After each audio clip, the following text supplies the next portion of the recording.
Hey, what's happening? Welcome back to the Hapatarians show. We're the Hapatarians. So, yeah, You're not going to say your name? my name is Shane. And my name is Nico. Yep, that's right.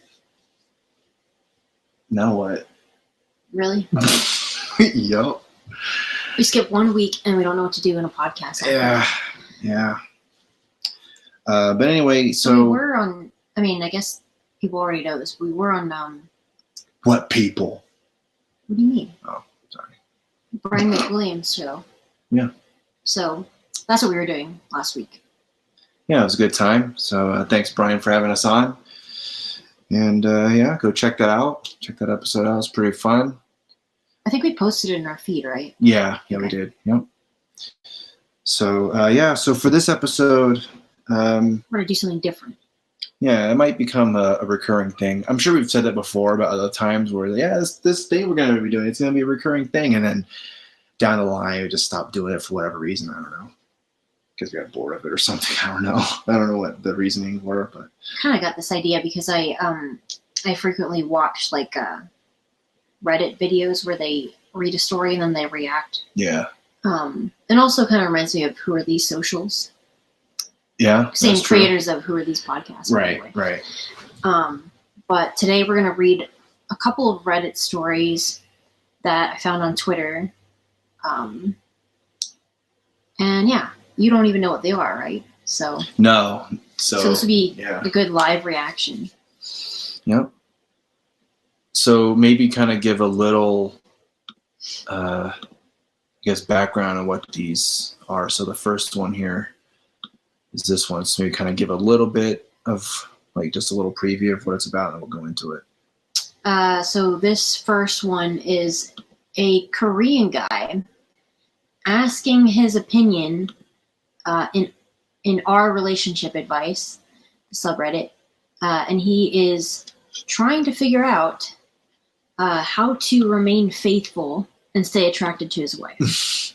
We'll just make it that way. Yeah. Okay, so the tweet, like you said, you found these on Twitter. So the tweet is TLDR, too long, didn't read. My wife jumped in front of an attacker for me to sustain a massive blow, but I want to cheat on her since she refuses to get reconstructive surgery for her facial scar because she wants to save the money for their newborn. All right, so you're going to read the stories because I'm really bad at reading out loud. So okay. All right, so the first part is struggling to stay faithful and remain attracted to my 34M. So I guess the person that's talking about this is 34 years old, the man, and then the wife is 28. After we experienced a violent attack together, not sure what to do. All right, so it's a little the text is a little small, so I'm gonna get real close. Get real close here. You can see my beautiful face for those who are watching. Anyway, okay. So it goes, I can't talk to anyone about this for obvious reasons. Well, I mean, yeah, obviously.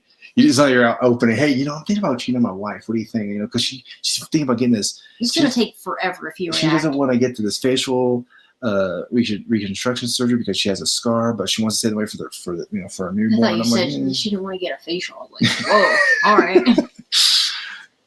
I even tried speaking to a therapist, and they made me feel so low I haven't got back. Well, yeah, exactly.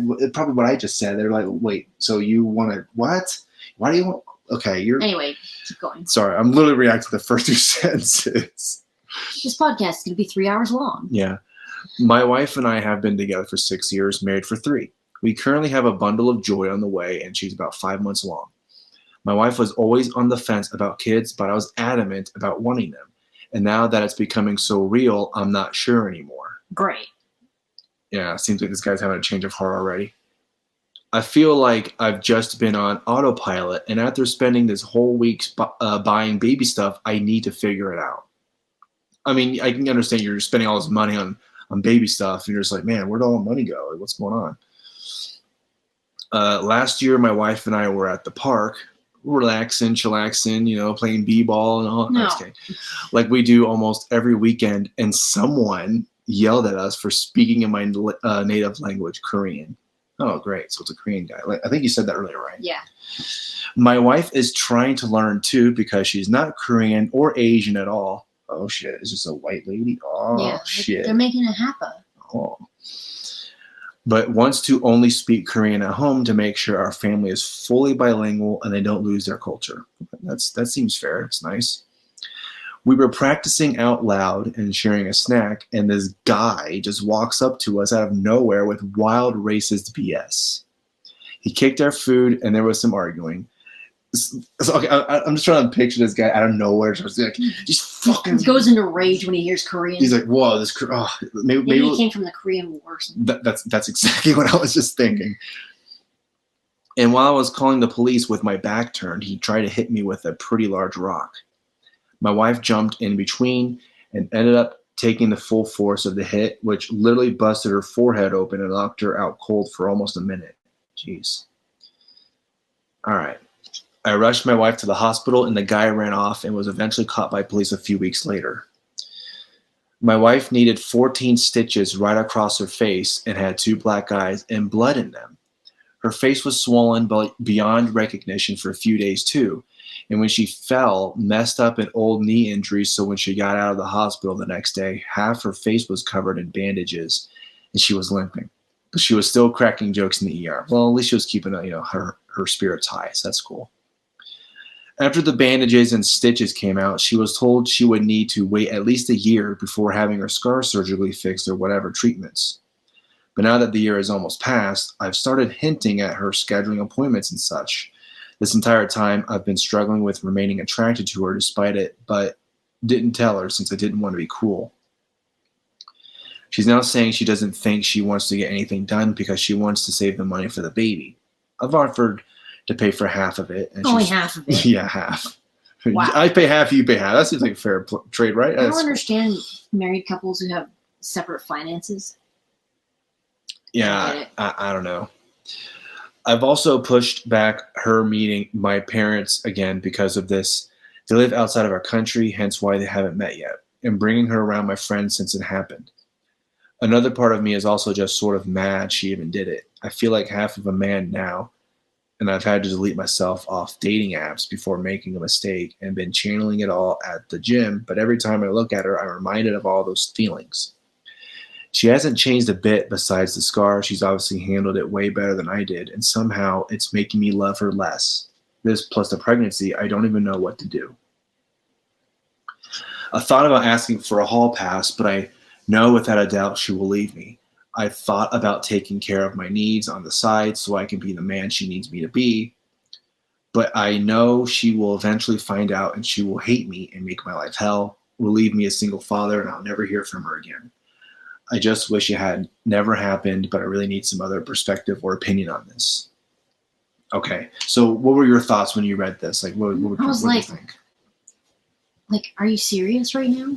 So your wife protected you from dying, probably, because if you get hit in the back of the head, your skull probably will. Well, yeah, especially with a large rock. I mean, that's. And then now you're like, oh, well, I'm not attracted to you, and even though I was the one who wanted kids and got you pregnant, right. Even though you were on the fence about it. Now I'm not sure I want a kid anymore.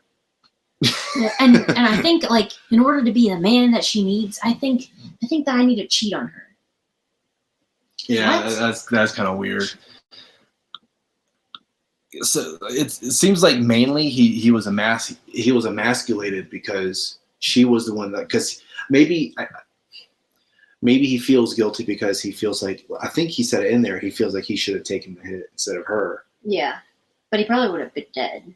Well, yeah, but I don't know. There's definitely a part of a man, you know, when something like that's happening, that the man's they just want to protect their family, and so he feels guilty, and I guess he didn't even say he felt guilty though. He just said that he felt like not like a man anymore. Right. I think he needs to get over it though, because if he wants to be a real man, he should step up now. I mean, yeah, I don't know when this was written or whatever, but just taking it at face value, I'd say it was written a week ago. It was written a couple weeks ago. Yeah. All right. Well, you said it was 5 months along. It's those 4 months or 3 months or whenever the baby comes out, it's gonna be like. It's gonna be quick. It's like, man, those 3-4 months are gonna go by so fast. You don't even know what hit you. And yeah, so I mean,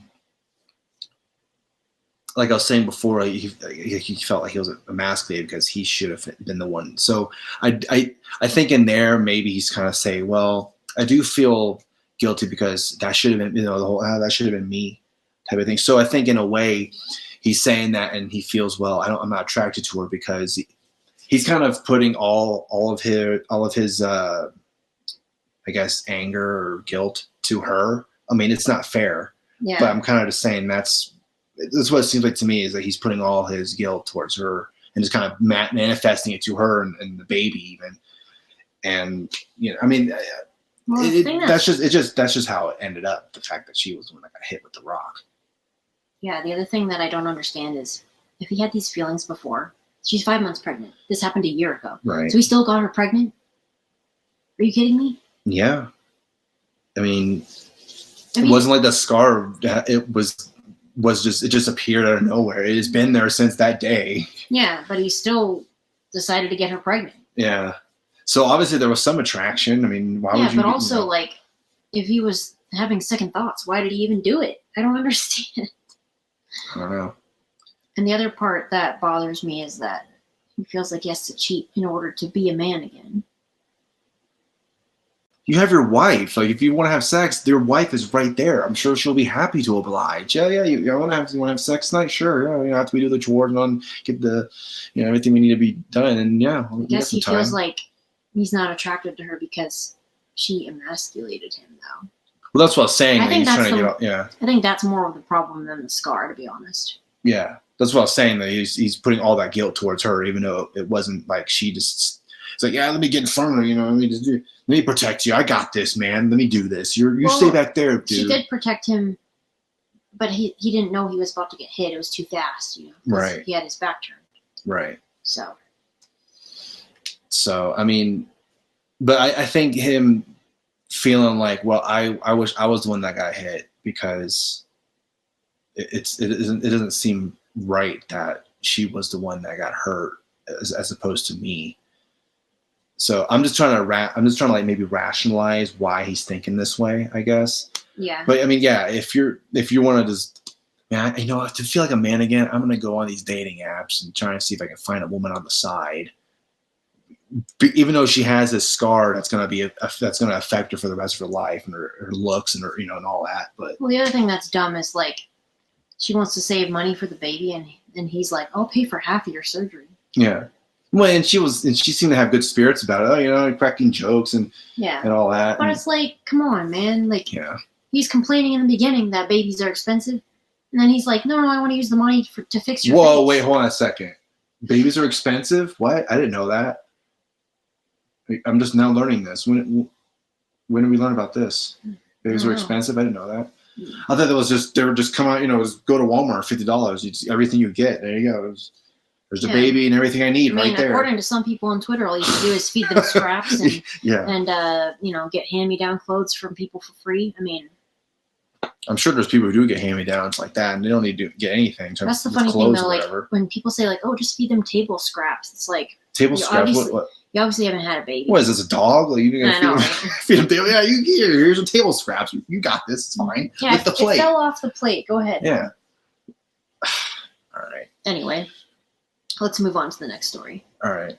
So, yeah, give a little... I don't know which one it is, so I can't see it. It's this one here. Okay, so this one is it's about a relationship also, but this is about a girl being attracted to her friend's boyfriend. Okay. So, yeah, you can follow along if you're watching this. But if you're just listening to this, then you can just listen to my beautiful voice. Okay. So, all right. So it's AITA, or Am I the Asshole for Telling My Friend That I Have a Crush on Her Boyfriend. So my good friend and I are usually very close. How close are you? No, I'm just kidding. We are both in our late 20s now, but we've known each other since high school. And all those years, our friendship has never been that rocky until recently. My friend and her boyfriend met about 6 months ago. I'm currently in grad school and I've chosen to remain single. Before they met, my friend and I would hang out at her place when I was done with classes because she lives close by. But about 4 months ago, the dynamic started to shift to a trio when her boyfriend started to consistently hang out with us. My friend had shown me pictures of him, and I always thought he was attractive. But the crush started developing when I met him in person.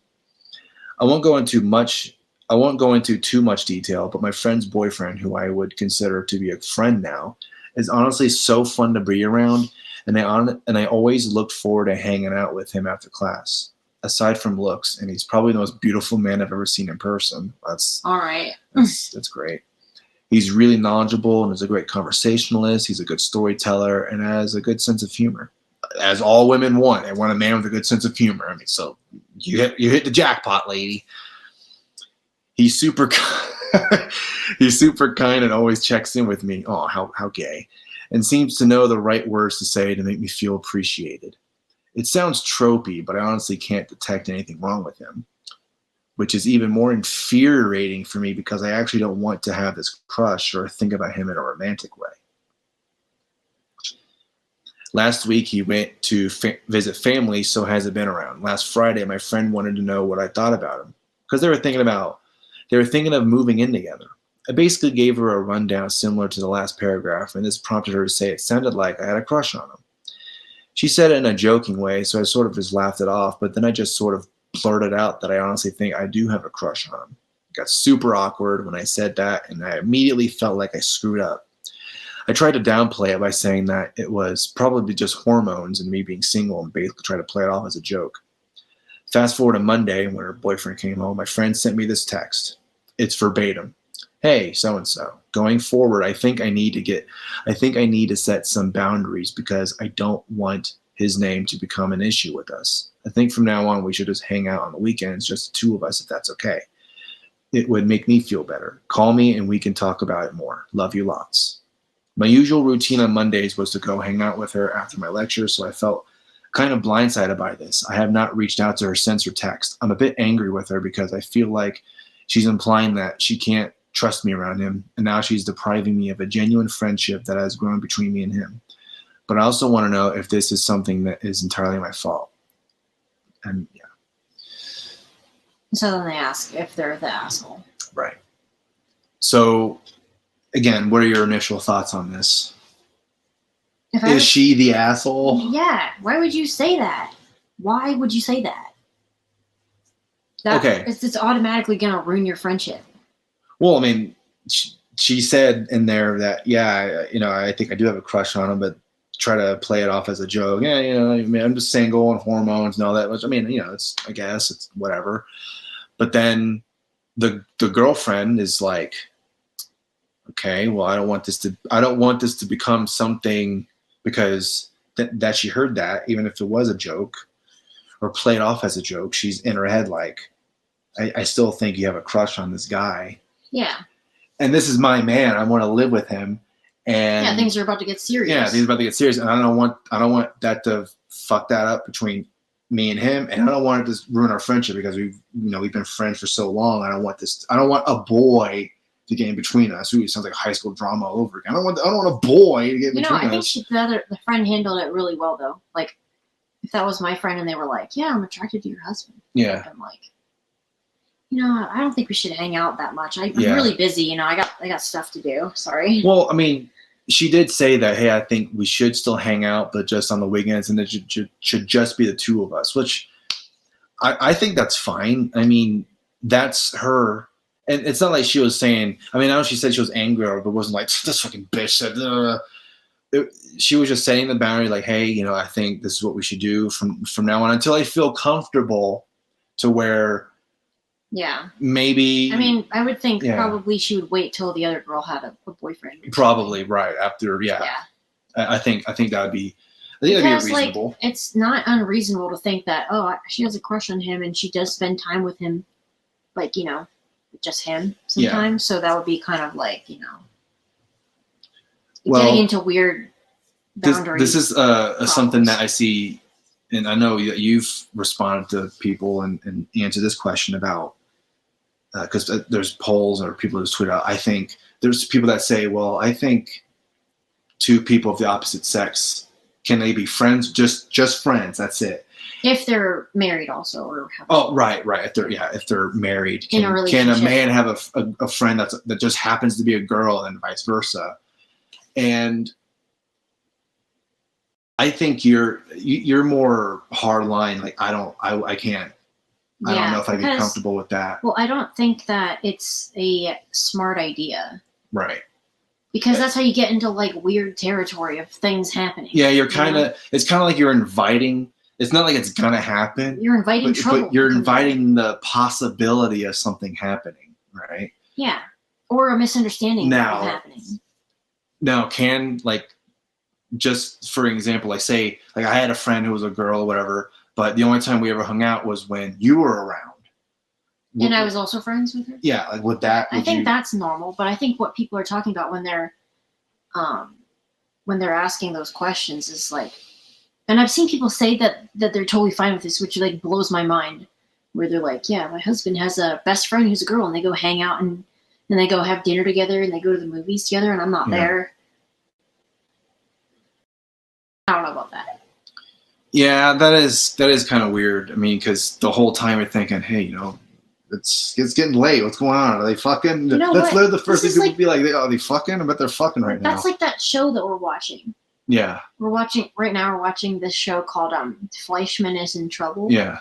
And he always hangs out. Which is good, by the way. I highly recommend. We haven't finished it yet, so we're almost spoiler. there. But he has a friend who's a girl who's also married. They're both married, but they hang out together alone a lot. And I'm just like, and I feel like that girl's husband's like, he seems tapped out. Like I don't know. Yeah, he's like, all right, I guess you want to hang out with this guy. He seems tapped out. Just like you're hanging with it. Like it's not just him. It's two dudes. Oh yeah. Because they were friends from like high school. I can't remember from high school or college or whatever, and they went to Israel together.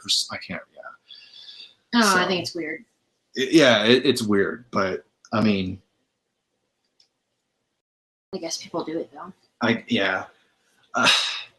I mean, I guess to maybe play devil's advocate, I suppose. I think some people say, well, it's like you trust your significant other so like there's like there's a massive amount of trust where you go, I can trust him or her to be with that other person who happens to be on the opposite sex and all that. It's like the only type of friends you should have are people who are extremely ugly. They're only ones and twos, and that's it. Anyone who's a 3 or above, nope, I can't. You know what though? I don't know if I would. I don't think I would consider that a factor too, because sometimes feelings get in the way and things happen even if you're not physically attracted to them that much. I don't know. Oh, it just slipped in. I don't know what happened. Oh, wait, I just jumped and all of a sudden. All of a sudden she was on top of me. Yeah, what happened? No, seriously, like, I don't think it's the trust that's the problem. I think it's just inviting more drama into your life. Yeah. I mean, if anyone who's listening to this and they like disagree and they're saying, well, I mean, I can do that. Hey, if you're able to do that, then that's totally fine. Good luck to you. Yeah. but I mean, just wait. If you're able to do that and you have that trust, and I'm not saying like someone who doesn't want that doesn't trust a significant other. It's just those boundaries that you just feel like you need to have because you don't want to. Yeah, you don't want to invite all this like you were saying, this drama, this unnecessary drama, especially if you're a family. Like if you have kids, whatever, that's just going to create a whole. Okay, that just reminds me of something. What? How does anyone have time to do that anyway? I don't know. Like, we only have one kid. I don't have time to go hang out with some other guy. Yeah. My day is literally completely full. We barely even have time to do this podcast. I know. Yeah. All right, let's move on to the last one. All right. So, this one is about parenting, actually. Ooh, good segue. Yeah, it's a husband asking for an opinion on if he is overreacting or if his wife is doing the wrong thing in terms of parenting. So okay. All right. So this is also from Am I the Asshole subreddit. All right, go ahead, because you're better at reading. All right, so am I the asshole for calling every morning? My son is a 20-month-old toddler. My wife is a stay-at-home mom. Excuse me. I work 6 days a week, and I'm usually gone for 12 hours a day. I always check in on my son remotely via our nursery cam app, and he's always awake in the mornings around 8 o'clock. He has a great sleep routine. Our wind down time starts at the same time every evening. We clean up toys, read a book. When I lay him down, he's still awake. He falls asleep on his own and sleeps all night for at least 12 hours. Wow, sounds great. It's usually after 9 o'clock before I have a chance to check the camera. This morning when I checked, it was 9:12, and some mornings are closer to 10. Every time I look, though, he's awake in the dark and standing in his crib just waiting. When I see this, I immediately turn on the brightest nightlight the camera has and speak to him through the camera app. I always tell him good morning and I love him, and he usually laughs and says, Dada. Aww. Then I leave the app, call my wife to wake her up. So I'll go ahead and share the other one here. But anyway, what do you like? Just kind of. No, I'm imagining our son, so it's like, of course, I'm gonna have an emotional response to this. All right, so the next one. I usually have to call 3 to 4 times, and when she finally answers, it's obvious that she just woke up, and only because I called. I tell her that our son is awake waiting for her and that she needs to get up to start their day. This morning while on the phone, I asked her if she was going to get him after using the bathroom, and she said no. She was going to the kitchen to prepare their breakfast, and then she'd get him. I asked her to get him after the bathroom so he could go to the kitchen with her, and she flipped out. She told me it pisses her off that I call every morning to tell her how to be a mom and that she has a routine. I retorted with, well, your routine sucks because he's been awake for an hour and you'd still be asleep if I hadn't called. It just bothers me that he has to wait so long. He needs a diaper change. He's probably thirsty, hungry, and just wants to play. Am I wrong, though? Do I need to stop? Please be completely honest with your answers. Thanks. All right, so what are your initial thoughts on that one? I don't think he's the asshole. I think the mom's the asshole. Yeah. Like, I get that being a stay-at-home mom is hard, but you gotta have some responsibility here. If you're having sleeping problems, like it sounds like she's having sleeping problems because the baby goes to bed at 8. So then she's got that whole 12 hours to sleep before he wakes up. Then she needs to figure out the sleeping problem with the doctor or something because, like, he's not even waking up at night anymore, so she doesn't really have an excuse. Yeah, I mean, that sounds great. 12 hours? That's awesome. Yeah. If you can have your toddler sleeping for that long, that's congratulations. Yeah, ours goes to bed at like 7:30 and wakes up at 5 a.m. So yeah. Anyway, the other thing that I don't like is that he's right. Like if he doesn't call her at 9 or 10, then she would just keep sleeping. And then the baby would be sitting there for 3 hours in the crib. Yeah. Yeah, I don't know when, like, didn't really, I don't remember if it said like what time they usually go to sleep, but maybe she just needs to try and go to sleep earlier, take something like magnesium or something to try and help with her sleep. Something like you got to try something, because if your kid is just awake and like you said in that post, you know, he's probably thirsty and hungry and wants to see his mom and needs a diaper change for sure. He hasn't had his diaper changed in 12 hours. Like, you're gonna get a diaper rash, man, and that's part of the reason why is because you didn't change the diaper that quick, you know. Especially if the kid pooped or whatever, that's not good. But it just makes me sad that he's just standing there waiting. Like, where's mommy? Yeah, because I mean, in a way, it's almost like, I mean, maybe she does have like some kind of sleeping problem. Like it's legit a problem, but it could also be to play like the worst case scenario. She just wants to sleep in and doesn't care. It could be that aspect, because she got according to him in the post, she got defensive. Like, stop! Why you keep calling me every morning? I have a routine. I know what I'm doing. And he's like, well, clearly you don't, because you're sleeping still, and the only reason why, because you sound like you just woke up when I called you after 3 or 4 times. Yeah, 3 or 4 times? Like, come on. Yeah. I don't know. And then, I mean, like, even if she does have a sleeping problem, why does she have to go to the bathroom and then make breakfast before getting him? Why can't she just let him play in the living room while she makes breakfast? He seems like a pretty chill toddler if he's not going to even cry in the crib when he's been sitting there for an hour. Have him play with his toys. Have him, if he has like a stuffed animal or something that he latches onto that can help him stay calm or be excited or whatever, then have him play with that or whatever. I don't know. Something. Yeah. I don't know. I think it's kind of neglect. Seems like it. I mean, I'm not saying we're perfect parents, but we're not going to be leaving our son and just standing there for 2 hours. Even when he's in the crib for like 5 minutes, I'm like, we have to go get him. Yeah. He's awake. I mean, sometimes we'll see him on the monitor and be like, look at this. we'll laugh because he's standing there, but we're not just going to be like, he's staying there. I think he's good for another hour. I think we'll just go do something else. We're going to go out and watch a movie. Yeah, maybe we'll go out to dinner and just leave him there. Yeah. He's fine. He's got this. He's learning how to do things, he's good. Like he doesn't need a diaper change for a couple hours. He could change the diaper himself. Here's the diaper, here's your wipes, you do it. Yeah. I don't know. I feel like just because he's not crying doesn't mean that he doesn't need stuff. Yeah. Especially if they sleep train, he probably won't cry. Because that's kind of the point. Sleep training. And I don't know, maybe that's something that's the reason why she hadn't woken up, because she's just still in tune with, if when he cries, that's when he needs something. So that's why she doesn't feel like she needs to do anything, because you're not crying. So. But again, I don't know the entire situation, but like you're saying, just because they're not crying doesn't mean all you have to do is, it smells like poop. Oh yeah, he needs a diaper change. Even if it's not poop though, like sitting in your own pee can give you a diaper. Yeah, rash. you have to know. You have to know that maybe you should change your baby's diaper. Like, I don't know, maybe every 3 to 5 hours, someone there. I don't know. That's too long, too short. I don't know. I'm sure some parents probably like, that's way too long. Well, I change most of the diapers because you work outside the home, but right. The limit, if you're not smelling any poop or whatever, if it's just pee, it's usually between 2 or 3 hours.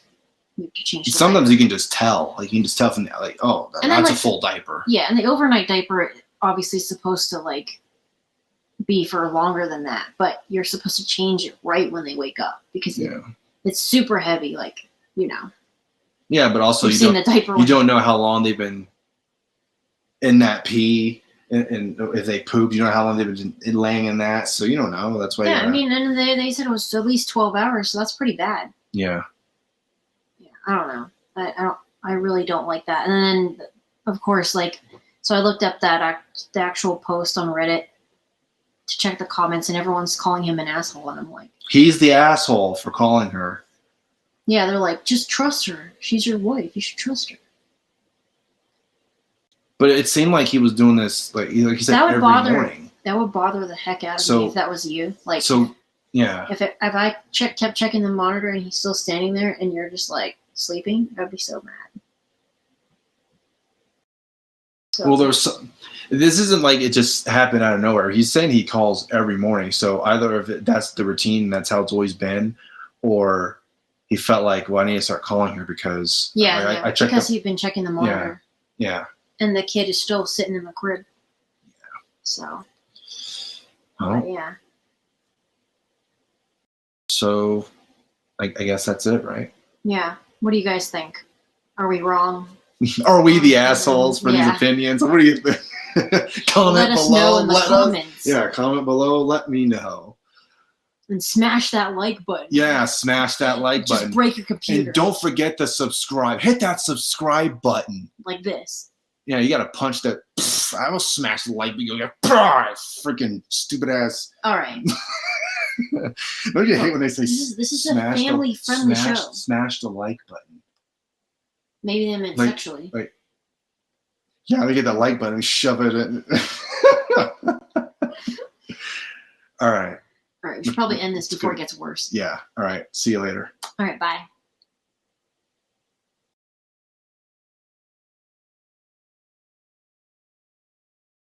Are you going to end it? Oh, sorry.